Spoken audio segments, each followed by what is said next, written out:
आज ना रात्याच्या तांदळाची भाकरी केली आहे। ही भाकरी खूप पौष्टिक असते, आरोग्यदायी असते।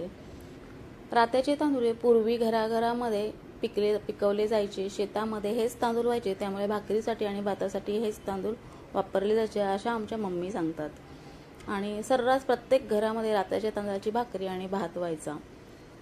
आत्ता ही रात्याची तांदळाची भाकरी आपण करतो ते आरोग्यासाठी खूप चांगलं आहे, म्हणून पुन्हा हीच अशी धान्य आहेत ती वापरात यायला लागलेली आहेत जी आपण कधी खात नाही। 80च्या दशकानंतर रात्याचे तांदूळ पार नाहीसे झाले आणि तांदळात पांढरी शुभ्र भाकरी, कारण शेतामध्ये जया पिकू लागला। जरी कधी जयाची भाकरी जरी कमी पॉलिश केलेली असेल तरी सुद्धा शाळेमध्ये नेऊन जायला लाज वाटायची, कारण इतरांच्या डब्यात पांढरी शुभ्र भाकरी असायची।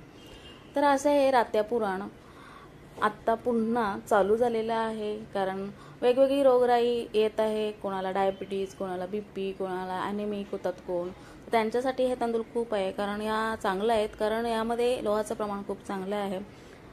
आणि हल्ली बाजरी, नाचणी, ज्वारी, रात्याचे तांदूळ आणि इतर जी धान्य आहेत ती धान्य वापरात यायला लागलेली आहेत। काही ठिकाणी तर ही सर्व धान्य मिक्स करून त्याची भाकरी केली जाते।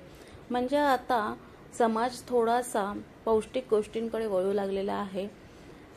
परंतु ह्या गोष्टी जर तुम्ही ऑर्गॅनिक खाल्ल्यात तर त्या तुमच्या शरीरासाठी खूप चांगल्या आहेत। ऑर्गॅनिक म्हणजे सेंद्रिय खताचा वापर करून पिकवलेली धान्य जर तुम्ही वापरलीत तर ती खूप चांगली